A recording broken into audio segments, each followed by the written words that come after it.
America was not born as one united nation. It was created from different colonies with different interests. Some regions depended on trade and factories. Others depended on farming and enslaved labor. These differences slowly turned into political fights, and political fights turned into moral battles. Every new state brought the same dangerous question: would it allow slavery or would it ban it? The nation survived only because of compromise, but compromise only delayed the explosion. By the 1850s, anger replaced cooperation. Trust between North and South collapsed. Violence broke out in Kansas over slavery. Americans were already fighting Americans. Even inside Congress, blood was spilled. A senator was beaten with a cane. The country was cracking from the inside. But no one yet believed war was certain. Then came the election of 1860. Abraham Lincoln became president. He won without a single Southern vote. To the South, this felt like political death. They believed the North would now control their future. They believed slavery would be destroyed. Fear became panic, and panic became rebellion. South Carolina left the Union first. It declared itself independent. Other states followed quickly: Mississippi,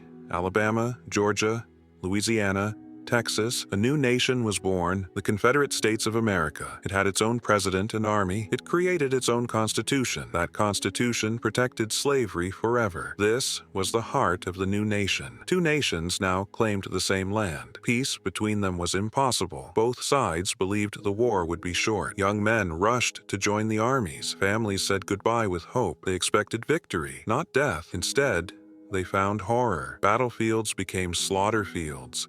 Disease killed more soldiers than bullets. Hospitals filled with suffering men. The war spread across the nation. Cities and farms were destroyed. While Americans fought each other, the world watched carefully. Britain depended on Southern cotton. France wanted influence in America. If they recognized the Confederacy, America would be split forever. At first, the war was only about union, not about slavery. Lincoln only wanted to save the country. He feared losing border states. But as the war continued, its meaning began to change. Lincoln issued the Emancipation Proclamation. Enslaved people in rebel states were declared free. Now the war was about freedom. Compromise was no longer possible. The turning point came in 1863 at a small town called Gettysburg. 3 days of fighting, more than 50,000 casualties. The South lost its chance to win. The Union gained new hope. Lincoln spoke over the graves. He redefined America's purpose. The Union was now an idea, not just a government. The war continued for 2 more years. Death became normal. Finally, in 1865,